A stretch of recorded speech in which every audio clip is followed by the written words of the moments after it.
Šis stāsts būs par cilvēku. Par cilvēku, kurš ir apstājies un paskatās no malas. Paskatās no malas uz savu dzīvi, kā viņš ir dzīvojis, un viņš redz arī, kā viņš dzīvo šodien. Arī tu to vari izdarīt. Varbūt šajā īsajā, interesantajā multfilmā tu ieraudzīsi sevi. Kā tas notiek? Stāvam mierīgi malā un skatāmies. Skatāmies uz dzīvi. Mēs katrs skrienam, pienāk rīts, mēs skrienam, kurš ātrāk, tas vairāk, tas ir veiksmīgāks, un tam visa dzīve liekas, ka nu pat mēs esam uz viļņa. Savukārt mēs no malas varam tikai teikt, jā, tas ir interesanti, bet mēs patreiz tajā spēlē nepiedalāmies. Mums ir cita spēle, jo mēs redzam no malas, kad ir iespēja arī samazinot šo ātrumu. Un visi pārējie arī ir ieinteresēti un skatās, kas tas tāds ir. Kā tas notiek? Kā var kaut ko citu darīt? Bez šīs te lielās sacensības un skriešanas. Jā, redzi, tā notiek. Motors apstājās un arī mūs kādreiz dzīve apstādina.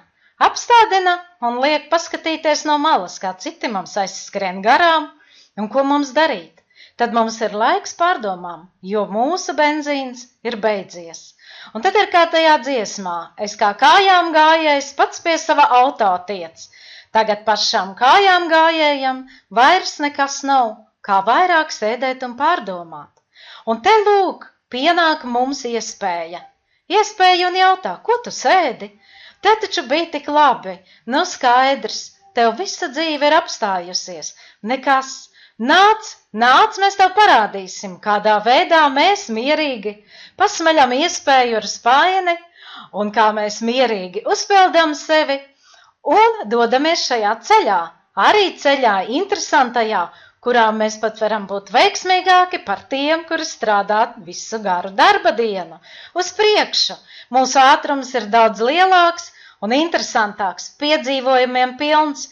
Daži skeptiķi saka, nē, tas nevar būt, un mēs esam finišā. Un mums jautā, kā jūs to varat panākt, kāpēc, kas ar jums notiek? Nav jau liela māksla. Galvenais būt īstajā laikā un īstajā vietā, jebkuram, kurš pajautās tev, kāpēc tu tagad smaidi? Mēs atbildēsim, galvenais ir ideja un inovācija. Pie mums viņa ir atnākusi. Ideja un inovācija